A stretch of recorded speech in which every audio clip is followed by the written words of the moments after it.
Now we're going to play with you today, Bill Matz, Would You Nick Sirianni edition. It's very simple. We are going to give, I'm going to be the host of the show. And I'm going to give you and Tyler a NFL coach name. And it's for right now and moving forward. Would you rather have this head coach over Nick Sirianni right now and moving forward? All right. I've taken out all first-year head coaches from the total because, like, for me to ask you Brian Callahan or Nick Sirianni, you're going to say Brian Callahan just to say it. I have no idea whether I take Brian Callahan over Nick Sirianni. So you're choosing from 27, I think it's 27 coaches that you would take over Nick Sirianni. Okay. Simple enough. Tyler, you know how this game's played, right? Sounds good. Let's do it. So let's play Would Ya Nick Sirianni. We'll start out with Mike McCarthy, coach of the Dallas Cowboys. We'll start with you, Bill Matz. Would you?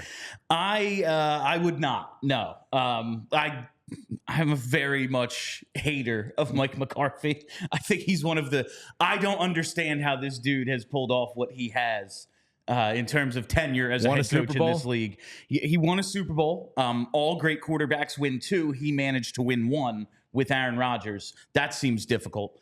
It's shocking to me that he has figured this out. Plus, overall, I have a philosophy of not really wanting retread head coaches. I don't think it's ever been done in the NFL, winning a Super Bowl with two different teams. There are some guys on this list I would take, absolutely. But a Mike McCarthy, no. He's not a dude I think could break that streak. Tyler Zuli, would you, Mike McCarthy? I would not.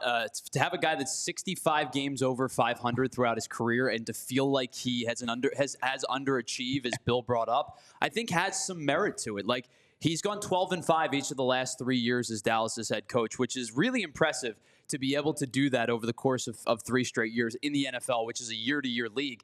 But the fact remains, he's 1-3 in the playoffs over that span. Yep. I don't love Nick Sirianni. I think he is trending in the absolute wrong direction. But I still, at this current juncture, would take Nick Sirianni over Mike McCarthy. All right, so everybody keep track at home. You guys keep track of how many that you're would you over Nick Sirianni.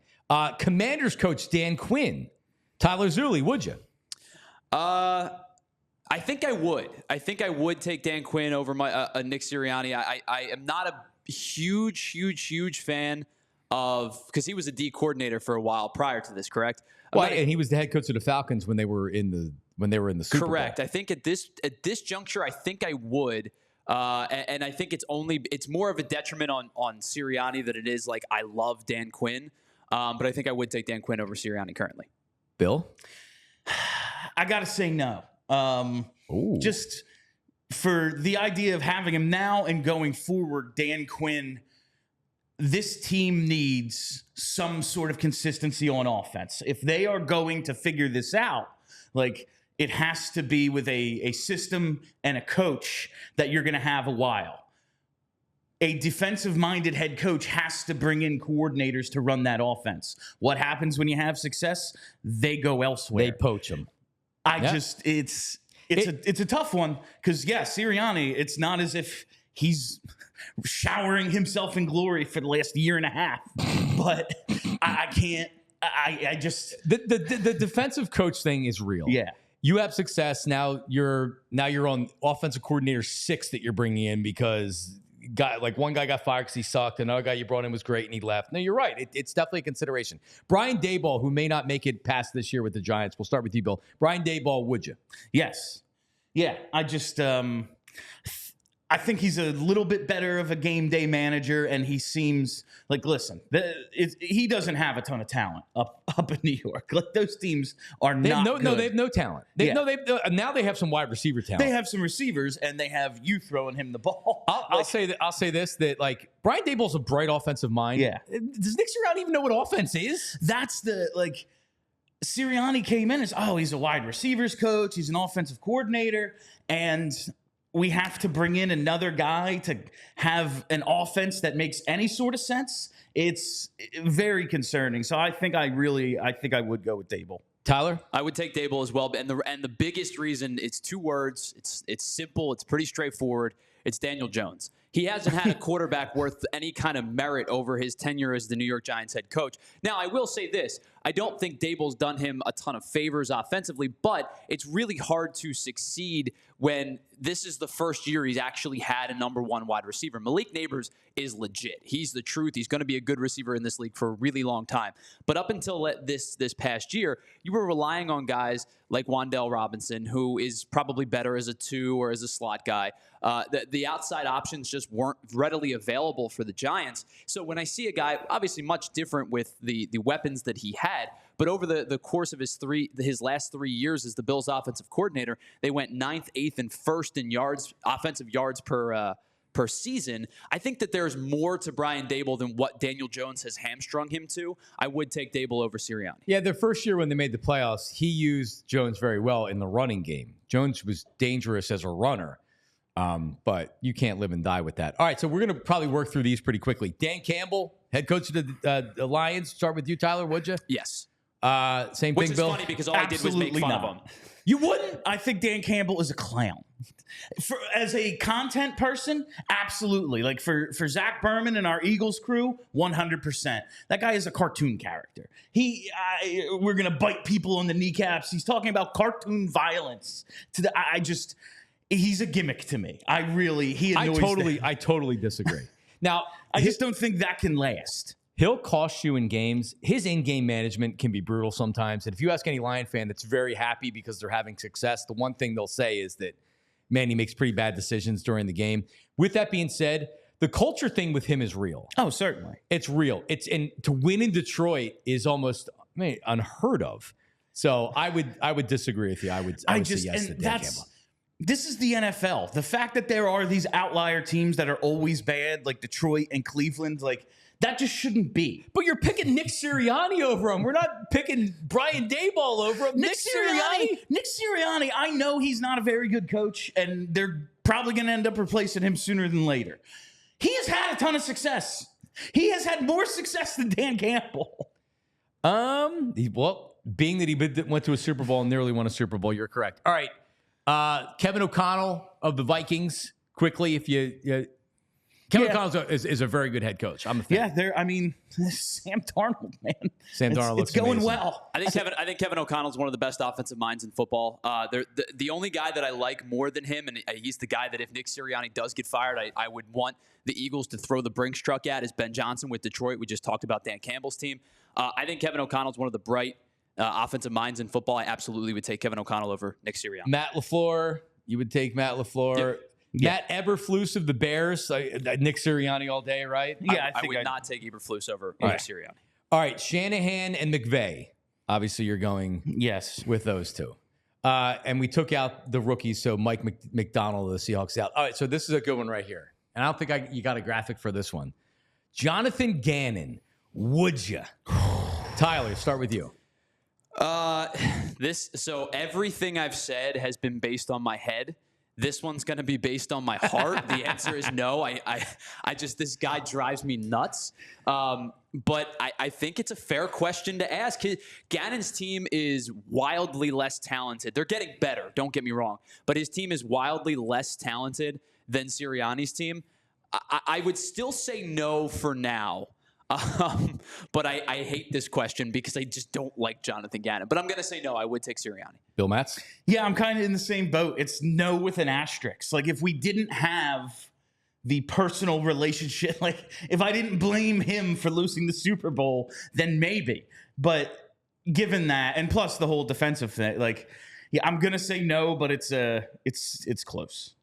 It is close. I agree. I went back and forth on that one. All right. How about this one? Little Red, Sean McDermott. Yeah. And by the way, I wanted the Eagles to hire Sean McDermott when they hired Doug. Yeah. I've always been a big Sean McDermott fan. Bill, the problem, as you brought up earlier, is that when you're a defensive head coach, you don't have the keys to the offense. And then this is what the Bills have struggled with. Dayball leaves, and you have Ken Dorsey calling plays, and the offense sucks. Now that they have Brady up there as their offense coordinator, things look much different. But anyway, Sean McDermott, would you? I think I would. Yeah, despite the defensive drawbacks and all that, he's had sustained success, like, in a place that hasn't had it for leading up to this for years. So I think I would go with Dable, with McDermott. Excuse me. And we did we skip over? Oh yeah, we skipped over the South. Anyway, Tyler, give it to me right now, would you? I think that McDermott is a little bit overrated in his success because I do think his coordinators have played a pretty massive role. Plus, you have one of the most electric quarterbacks in the NFL. Tends to help. But I will say that I think I would take McDermott over Sirianni, but it's closer than I initially anticipated when I just looked at the Bills' level of success over the last couple of years. Yeah, I mean, Sirianni's been in the Super Bowl. Sean McDermott hasn't. They've lost some games. By the way, if Pat Mahomes and Andy Reid aren't in the AFC, do they make a Super Bowl and do they win a Super Bowl? The answer is probably at least they make a Super Bowl. All right, the South real fast. We don't have to spend a lot of time on this, would you? Todd Bowles, Raheem Morris, Dennis Allen. No to Allen for me. Yeah, it's probably a no across the board. So I go yes on Bowles and Morris. I go yes on Bowles and no to the other two. Okay. Morris is fair enough because he failed his first time around. All right. So, here's the good one. Robert Saleh, head coach of the New York Jets. Would you, Tyler Zulli? I would not. And I thought that Robert Saleh was a great hire when he was brought in. He's done a really, really good job with the Jets defense over the last couple of years. They were 4th in yards in 2022, 3rd in yards in 2023, and they're 2nd through the first 4 weeks of 2024. He has gotten, I thought he was getting more with some really bad play than what was expected. You lose your quarterback after, 5 snaps last year. It's really difficult to win games with Zach Wilson. You're right. But I think at this point, I don't know if Robert Saleh has kind of run his course with the Jets. I wonder if they're beginning to maybe kind of tune him out a little bit. I think I would not take Saleh, but he's done I think Saleh is a brilliant defensive coach. Yes, he's a defensive coordinator. He's not a head coach. I just don't think I would take Sirianni over Saleh. Bill? Yeah, that's where I am there. And Sirianni might be a coordinator and assistant of some kind too, but you're trading one for the other of the same. But on Mike McDaniel, sides. The Dolphins, would you? Absolutely, of course, right. Yes. And Gerard Mayo, we're not including. He's the first year. All right, Harbaugh, Tomlin, not taking Sirianni over Harbaugh and Mike Tomlin. And Steelers fans would probably say they would take him over Tomlin. But Mike Tomlin might be one of the best coaches in the history of football. Don't tell a Steeler fan that. They have major Mike Tomlin fatigue. I get it. It's as I crazy. would as well if I lived in Pittsburgh. I mean, as someone who as someone who had major Andy Reid fatigue, I understand. But yeah, never had a losing season. Yeah, new situation, bringing him in. Yeah, I mean he's an excellent coach. Kevin Stefanski of the Browns. Would you, Bill Matz? I believe he's a 2-time NFL Coach of the Year, Kevin Stefanski, and Ed's son. Well, you get graded on such a curve in Cleveland. I didn't turn off their game after the first quarter. He must be the best coach in the league. But no, I don't see that as a huge. Wow, you're the biggest Sirianni fan that I know, Bill Matz. It's not even that a fan. I just don't see it as an upgrade. I don't think you make a change for the sake of making a change. And I think most of these coaches are about even. Well, the difference is his headphones are actually plugged in when the offense is on the field because he's calling plays. Sirianni, he doesn't realize they unplugged it. You know, at Mr. Penn State, Tyler Zulli, Joe Paterno didn't wear a head. He didn't have any. He's the Paterno coach, just walking up and down the sidelines, talking to nobody. He's got no headset on. No, Sirianni just has the a headset mascot. on. Yeah, that's not true. Joe did not have a headset on for many years before he retired. Stefanski, yes. Yes. All right, thank you. Zach Taylor, head coach of the 0-4 Cincinnati Bengals. Would you? Man, no. Or they win? They won last week. They won last week. Yeah, they won last week. 1-3. Sorry. They just seem to constantly underachieve. When we think about and they're the Bengals, so of course. Bad organization, yes. Bad organization. But when we think about just what they have at quarterback, what they have at receiver, it's kind of the same situation as we're going through here, except the Eagles come away with a ton of wins. They do that regularly. The Bengals, Joe Burrow is supposed to be a top 5 quarterback. Why aren't you a top 5 team? Yeah, it's almost unfair to judge anybody with the Bengals. It's such a bad organization. But I would take Nick Sirianni. I don't think Zach Taylor is all that great. I don't. I would also take Nick Sirianni. So Joe Burrow in his first full season, right? He gets injured the first year. His first full year, they kind of overachieve. They go to the AFC Championship game. The target gets put on their back a little bit. They go 12-4. They go to the Super Bowl. The following year, they go to the AFC Championship game. Maybe get a little bit screwed by a penalty, but whatever. They go 12-4. Last year was a dip year. I think they may be trending in the wrong direction, despite the fact that they've got all these good skill position players. It took them a little bit longer than they should have to invest it in the offensive line, and I think that might have caused some drawbacks with Joe Burrow's career. I will say this: I think that Zach Taylor is a decent coach. I don't think he's a great coach. I think I would take Sirianni.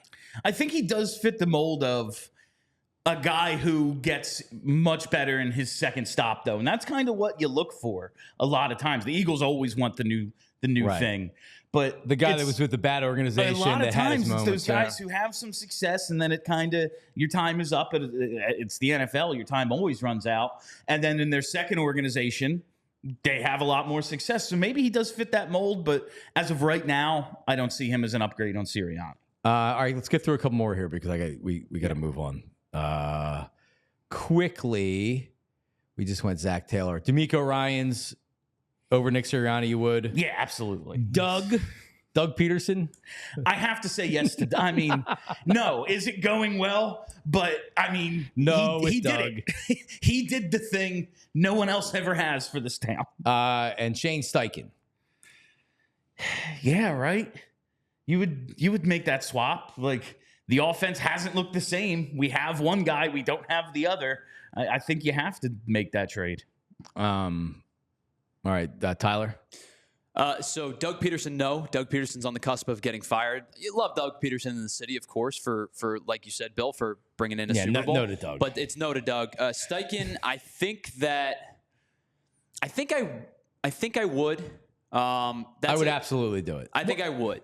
Well, he gets more out of your offense. That's what's been missing since he left is the creativity and like how do we use Jalen Hurts on offense. The coaching hasn't been the same since he left. No. Just flat out, the offensive coaching hasn't been the same. Quickly moving through, Big Red, no. Jim Harbaugh, no. Sean Payton, no. And then Antonio Pierce is going to be fired. You're no on Andy? Wait, did you say no on Andy? No, I'm sorry. I'm saying I would take all of those guys. Okay.